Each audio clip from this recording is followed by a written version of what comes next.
Assalamualaikum warahmatullahi wabarakatuh. Salam sejahtera untuk kita semua. Puji syukur atas nikmat yang Tuhan limpahkan sehingga kita dapat belajar dalam keadaan sehat pada hari ini. Para pelajar Indonesia yang hebat, Ibu akan menyampaikan materi PPKN yang berjudul melaksanakan prinsip-prinsip kedaulatan sesuai dengan Undang-Undang Dasar Negara Republik Indonesia tahun 1945. Dalam menerapkan prinsip-prinsip kedaulatan di negara Indonesia ini, terdapat istilah lembaga negara yakni Majelis Permusyawaratan Rakyat atau MPR, Dewan Perwakilan Rakyat atau DPR, Dewan Perwakilan Daerah atau DPD, Presiden, Badan Pemeriksa Keuangan atau BPK, Mahkamah Agung atau MA, Mahkamah Konstitusi atau MK, Komisi Yudisial atau KY. Semua lembaga negara memiliki tugas melaksanakan kedaulatan rakyat. Majelis Permusyawaratan Rakyat atau MPR menurut pasal 2 ayat 1 Undang-Undang Dasar 1945, anggota MPR terdiri atas Dewan Perwakilan Rakyat atau DPR dan Dewan Perwakilan Daerah atau DPD. MPR merupakan lembaga pelaksana kedaulatan rakyat. Hal ini karena para anggotanya merupakan para wakil rakyat yang dipilih dengan cara pemilihan umum. Fungsi MPR, fungsi Majelis Permusyawaratan Rakyat atau MPR sekarang ini bukan lagi merupakan lembaga tertinggi negara. Ia adalah lembaga negara yang sederajat dengan lembaga negara lainnya. Dengan tidak adanya lembaga tertinggi negara, maka tidak ada lagi sebutan lembaga tinggi negara dan lembaga tertinggi negara. Semua lembaga yang disebutkan dalam Undang-Undang Dasar 1945 adalah lembaga negara. Tugas dan wewenang MPR. Tugas dan wewenang MPR sebagaimana diatur dalam pasal 3 Undang-Undang Dasar Negara Republik Indonesia tahun 1945 sebagai berikut. Tugas MPR antara lain memasyarakatkan ketetapan MPR, memasyarakatkan Pancasila, Undang-Undang Dasar Negara Republik Indonesia tahun 1945, NKRI, dan Bhinneka Tunggal Ika. Mengkaji sistem ketatanegaraan, Undang-Undang Dasar Negara Republik Indonesia tahun 1945, serta pelaksanaannya. Menyerap aspirasi masyarakat berkaitan dengan pelaksanaan Undang-Undang Dasar Negara Republik Indonesia tahun 1945. Wewenang MPR antara lain mengubah dan menetapkan Undang-Undang Dasar, melantik Presiden dan Wakil Presiden berdasarkan hasil pemilihan umum dalam sidang paripurna MPR, memutuskan usul DPR berdasarkan putusan Mahkamah Konstitusi untuk memberhentikan Presiden dan atau Wakil Presiden dalam masa jabatannya setelah Presiden dan atau Wakil Presiden diberi kesempatan untuk menyampaikan penjelasan di dalam sidang paripurna MPR. melantik wakil presiden menjadi presiden apabila presiden mangkat, berhenti, diberhentikan, atau tidak dapat melaksanakan kewajibannya dalam masa jabatannya. Memilih wakil presiden dari dua calon yang diajukan presiden apabila terjadi kekosongan jabatan wakil presiden dalam masa jabatannya selambat-lambatnya dalam waktu 60 hari. Memilih presiden dan wakil presiden apabila keduanya berhenti secara bersamaan dalam masa jabatannya. Dari dua paket calon presiden dan wakil presiden yang diusulkan oleh partai politik atau gabungan partai politik yang paket calon presiden dan wakil presidennya meraih suara terbanyak pertama dan kedua dalam pemilihan sebelumnya, sampai habis masa jabatannya selambat-lambatnya dalam waktu 30 hari. Menetapkan peraturan tata tertib dan kode etik MPR. Dewan Perwakilan Rakyat atau DPR.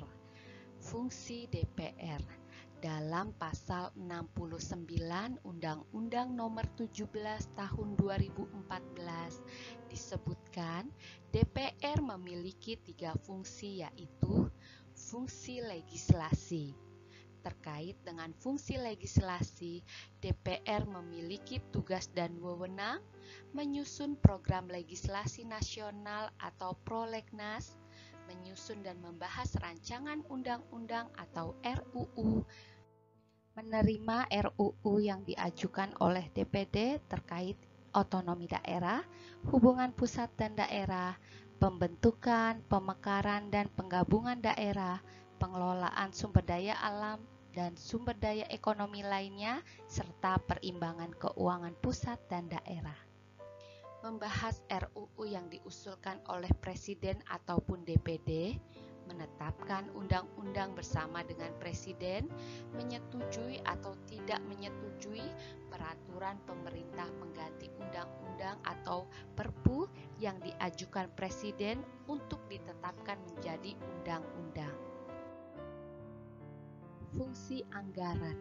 Terkait dengan fungsi anggaran, DPR memiliki tugas dan wewenang memberikan persetujuan atas RUU tentang APBN yang diajukan Presiden, memperhatikan pertimbangan DPD atas RUU tentang APBN dan RUU terkait pajak, pendidikan, dan agama, menindaklanjuti hasil pemeriksaan atas pengelolaan dan tanggung jawab keuangan negara yang disampaikan oleh BPK, memberikan persetujuan terhadap pemindah tanganan aset negara maupun terhadap perjanjian yang berdampak luas bagi kehidupan rakyat yang terkait dengan beban keuangan negara.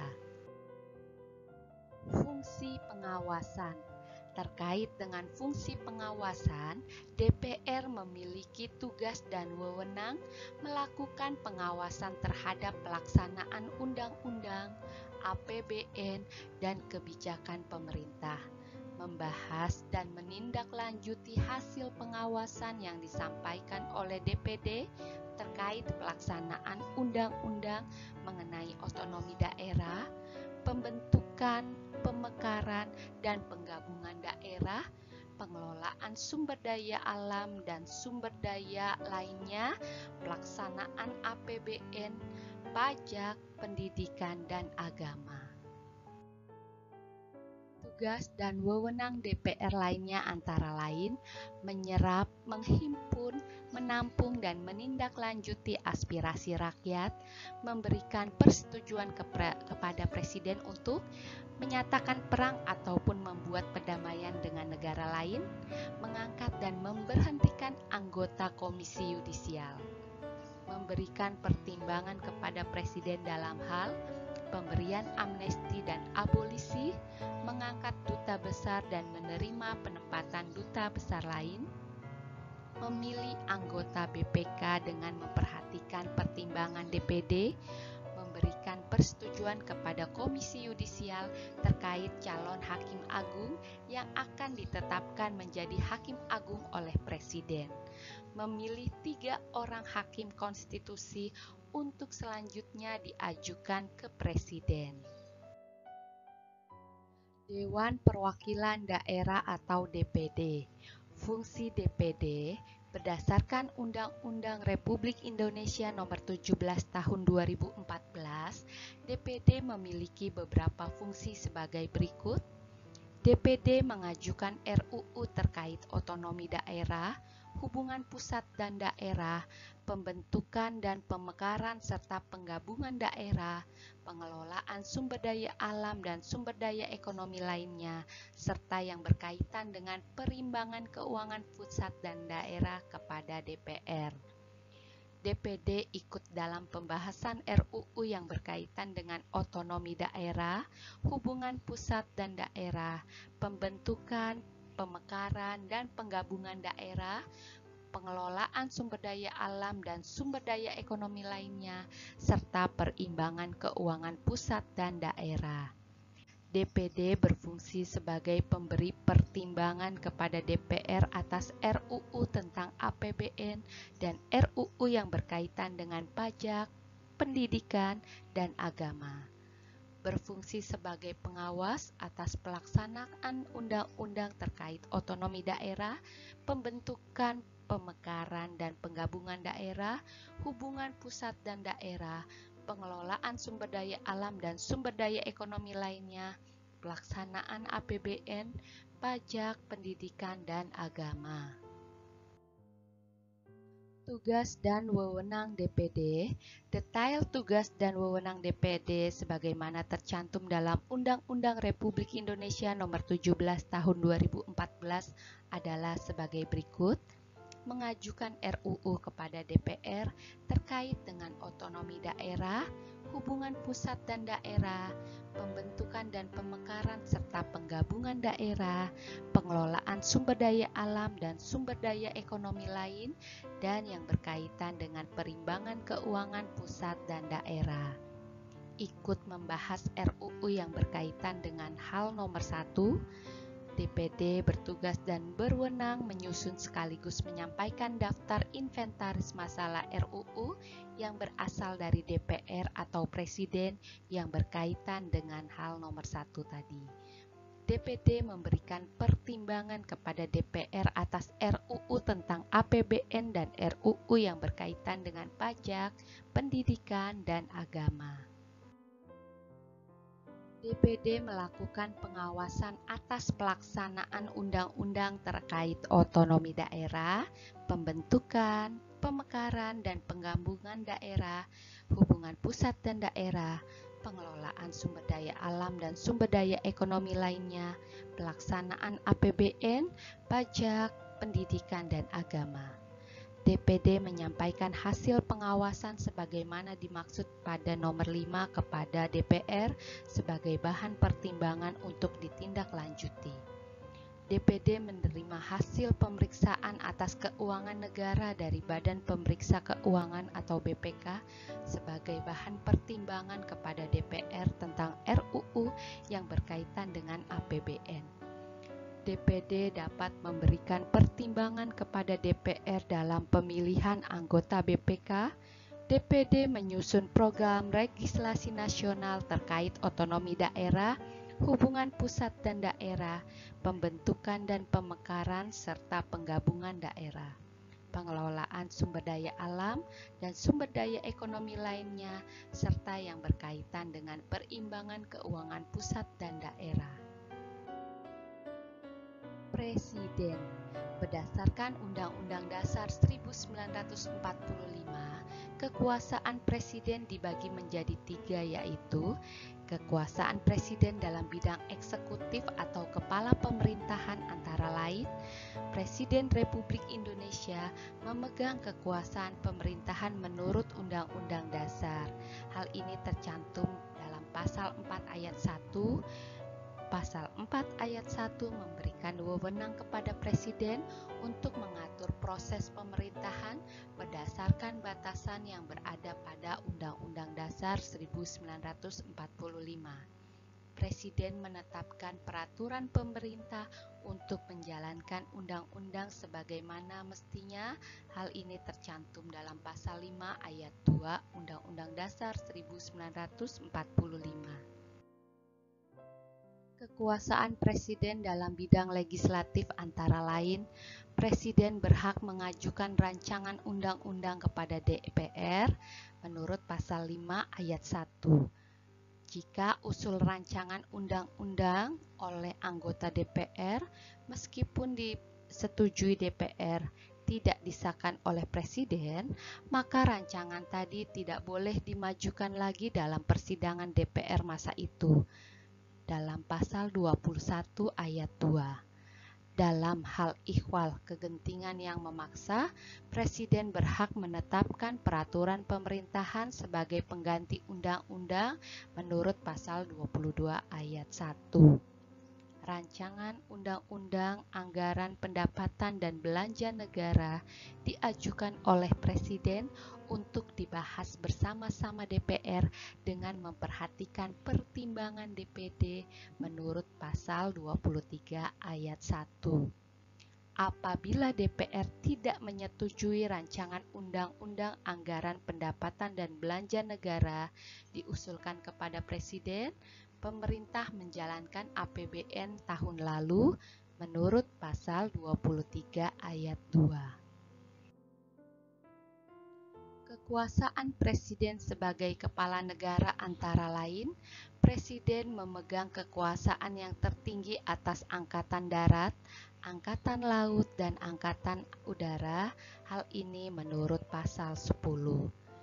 Presiden dengan persetujuan DPR menyatakan perang, membuat perdamaian dan perjanjian dengan negara lain.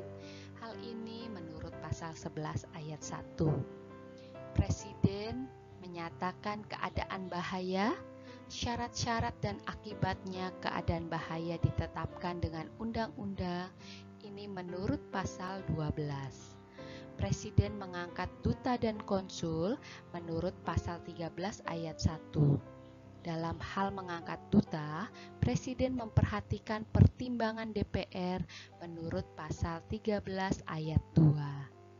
Presiden memberikan grasi dan rehabilitasi dengan memperhatikan pertimbangan Mahkamah Agung.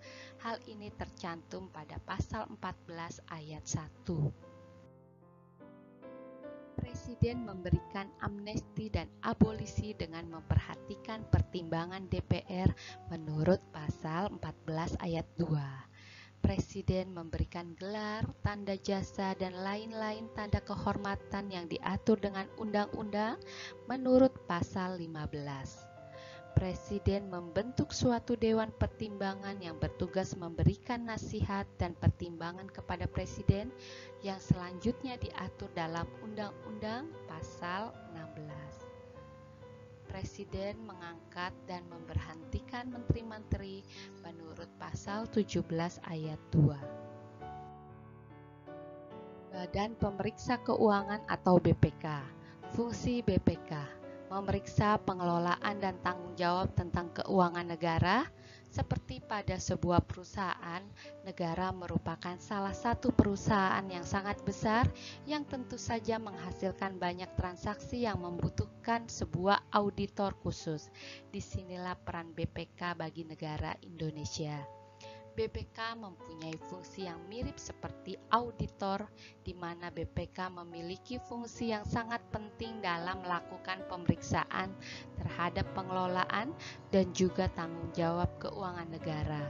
Perlu diketahui, keuangan negara tentu saja telah menghasilkan berbagai macam transaksi dan semua transaksi tersebut tentu harus dilakukan secara bertanggung jawab.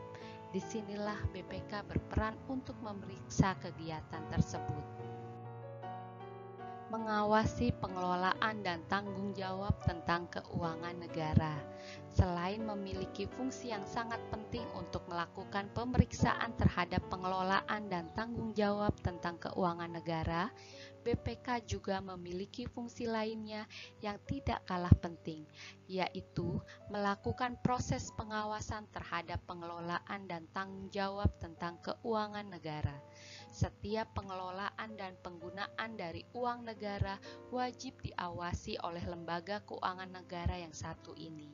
Peran BPK sangat penting untuk Republik Indonesia karena bersangkutan dengan keuangan negara.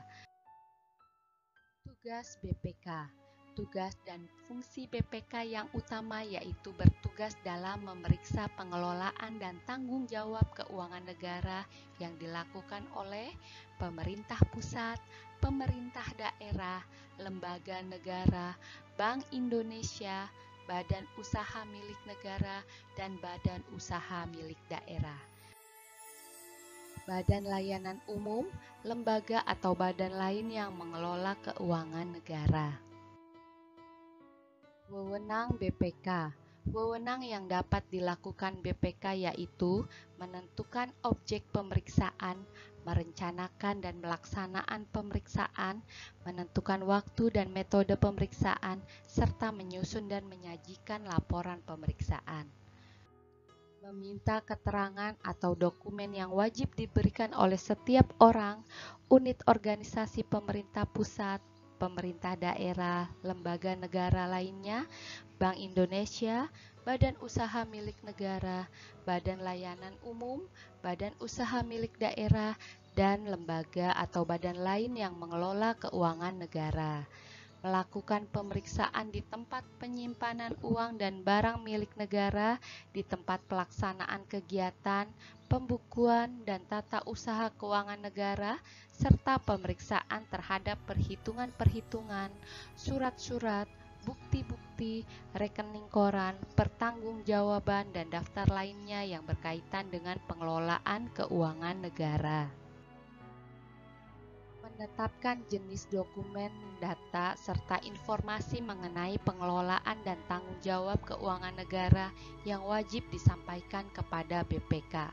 Menetapkan standar pemeriksaan keuangan negara setelah konsultasi dengan pemerintah pusat atau pemerintah daerah yang wajib digunakan dalam pemeriksaan pengelolaan dan tanggung jawab keuangan negara.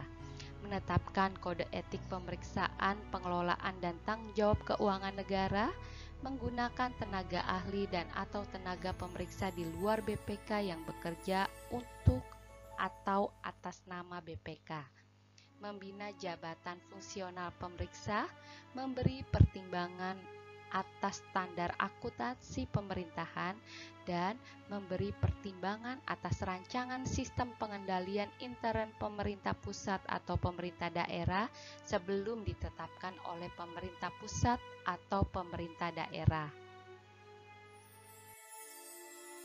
Mahkamah Agung atau MA. Fungsi, tugas, dan wewenang Mahkamah Agung terdiri dari fungsi peradilan.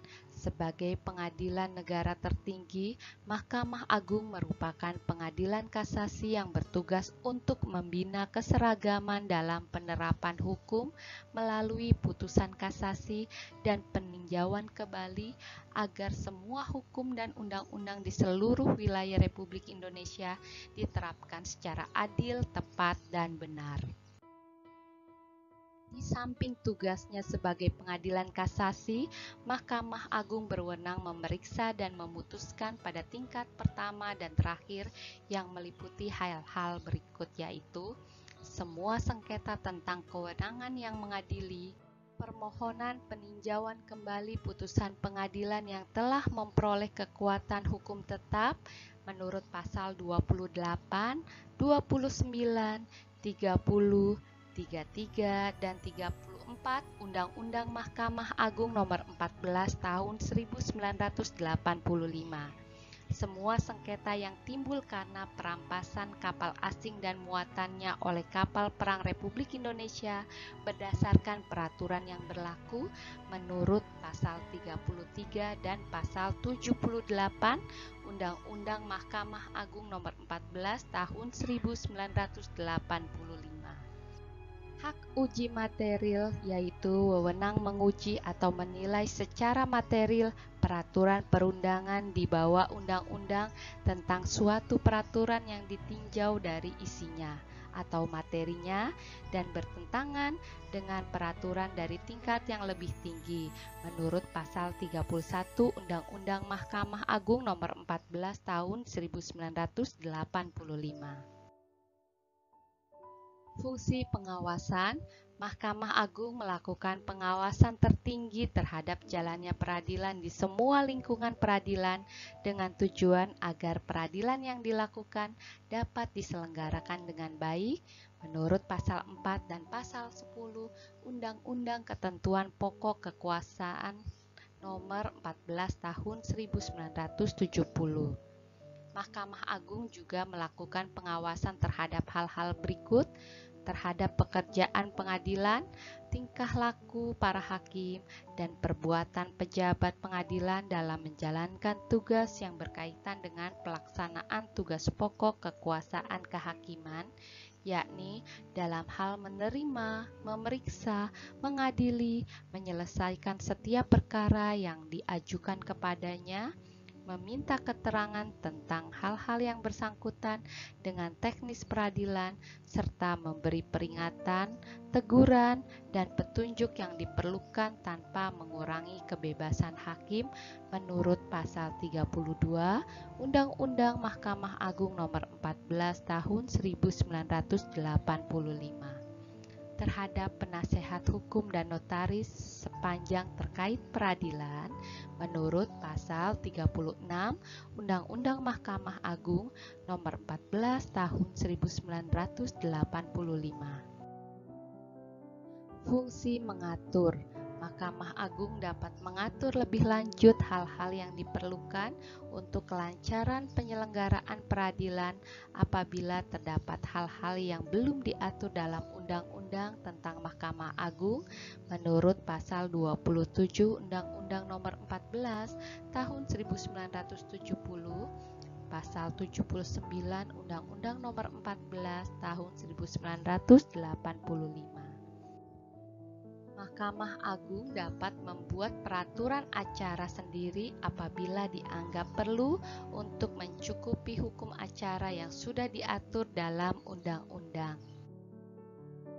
Fungsi nasihat, Mahkamah Agung memberikan nasihat-nasihat atau pertimbangan-pertimbangan dalam bidang hukum kepada lembaga tinggi negara lainnya menurut pasal 37 Undang-Undang Mahkamah Agung Nomor 14 Tahun 1985. Mahkamah Agung memberikan nasihat kepada Presiden selaku kepala negara dalam rangka pemberian atau penolakan gerasi menurut pasal 35 Undang-Undang Mahkamah Agung Nomor 14 Tahun 1985. Mahkamah Agung berwenang meminta keterangan dari dan memberi petunjuk kepada pengadilan di semua lingkungan peradilan dalam rangka pelaksanaan ketentuan pasal 25 Undang-Undang Nomor 14 Tahun 70 tentang ketentuan-ketentuan pokok kekuasaan kehakiman menurut pasal 38 Undang-Undang Nomor 14 Tahun 1985 tentang Mahkamah Agung. Fungsi administratif, badan-badan peradilan, peradilan umum, peradilan agama, peradilan militer, dan peradilan tata usaha negara sebagaimana dimaksud dalam pasal 10 ayat 1 Undang-Undang Nomor 14 Tahun 1970 secara terorganisatoris, administratif, dan finansial sampai saat ini masih berada di bawah departemen yang bersangkutan, walaupun menurut pasal 11 ayat 1 Undang-Undang Nomor 35 Tahun 1999 sudah dialihkan di bawah kekuasaan Mahkamah Agung.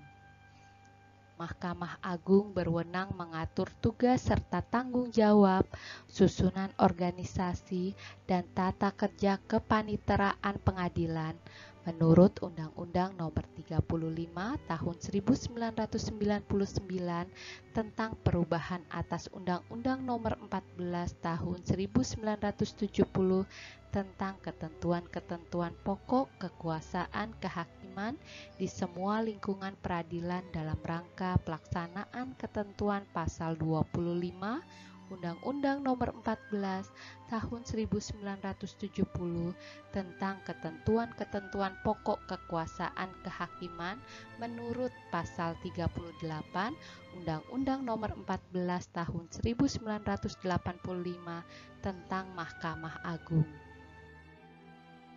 Mahkamah Konstitusi.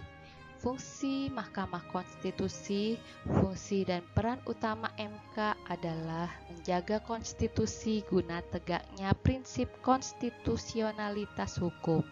Fungsi MK lainnya yaitu fungsi judicial review, meliputi memutus sengketa antar lembaga negara, memutus pembubaran partai politik, dan memutus sengketa hasil pemilu.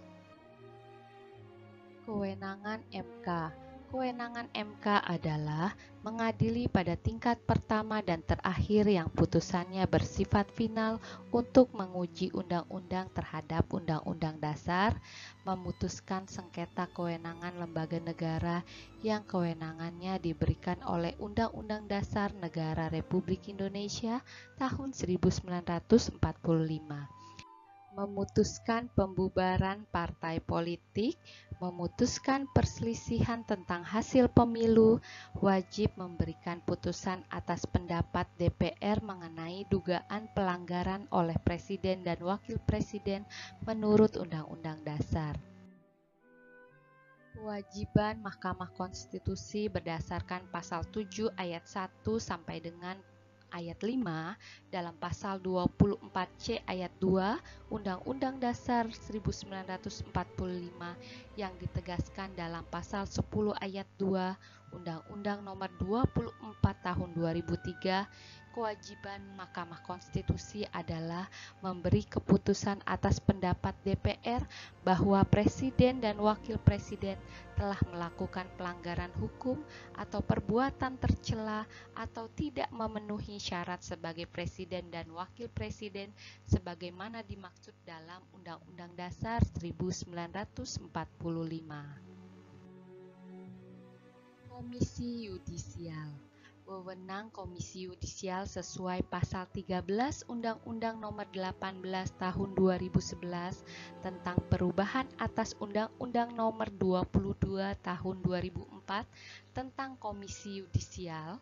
Komisi Yudisial mempunyai wewenang antara lain mengusulkan pengangkatan Hakim Agung dan Hakim ad hoc di Mahkamah Agung kepada DPR untuk mendapatkan persetujuan, menjaga dan menegakkan kehormatan, keluhuran martabat, serta perilaku hakim, menetapkan kode etik dan atau pedoman perilaku hakim bersama dengan Mahkamah Agung, menjaga dan menegakkan pelaksanaan kode etik atau pedoman perilaku hakim. Tugas Komisi Yudisial berdasarkan pasal 14 Undang-Undang Nomor 18 Tahun 2011 dalam melaksanakan wewenang sebagaimana dimaksud dalam pasal 13 huruf A, yaitu mengusulkan pengangkatan Hakim Agung dan Hakim ad hoc di Mahkamah Agung kepada DPR untuk mendapatkan persetujuan, maka Komisi Yudisial mempunyai tugas melakukan pendaftaran calon Hakim Agung, melakukan seleksi terhadap calon Hakim Agung, menetapkan calon Hakim Agung, dan mengajukan calon Hakim Agung ke DPR. Pasal 20 Undang-Undang Nomor 18 Tahun 2011 mengatur bahwa dalam rangka menjaga dan menegakkan kehormatan, keluhuran martabat, serta perilaku hakim, Komisi Yudisial mempunyai tugas melakukan pemantauan dan pengawasan terhadap perilaku hakim, menerima laporan dari masyarakat berkaitan dengan pelanggaran kode etik dan pedoman perilaku hakim, melakukan verifikasi, klarifikasi, dan investigasi terhadap laporan dugaan pelanggaran kode etik dan pedoman perilaku hakim secara tertutup, memutus benar tidaknya laporan dugaan pelanggaran kode etik dan pedoman perilaku hakim, mengambil langkah hukum atau langkah lain terhadap orang perseorangan, kelompok orang, atau badan hukum yang merendahkan kehormatan dan keluhuran martabat hakim. Selain tugas sebagaimana dimaksud pada ayat 1, Komisi Yudisial juga mempunyai tugas mengupayakan peningkatan kapasitas dan kesejahteraan hakim dalam rangka menjaga dan menegakkan kehormatan, keluhuran martabat, serta perilaku hakim sebagaimana dimaksud pada ayat 1 huruf A. Komisi Yudisial dapat meminta bantuan kepada aparat penegak hukum untuk melakukan penyadapan dan merekam pembicaraan dalam hal adanya dugaan pelanggaran kode etik atau pedoman perilaku hakim oleh hakim. Aparat penegak hukum wajib menindaklanjuti permintaan Komisi Yudisial sebagaimana dimaksud pada ayat 3. Demikian pembahasan materi kali ini. Sampai jumpa lagi anak-anak hebat yang soleh dan soleha. Wassalamualaikum warahmatullahi wabarakatuh.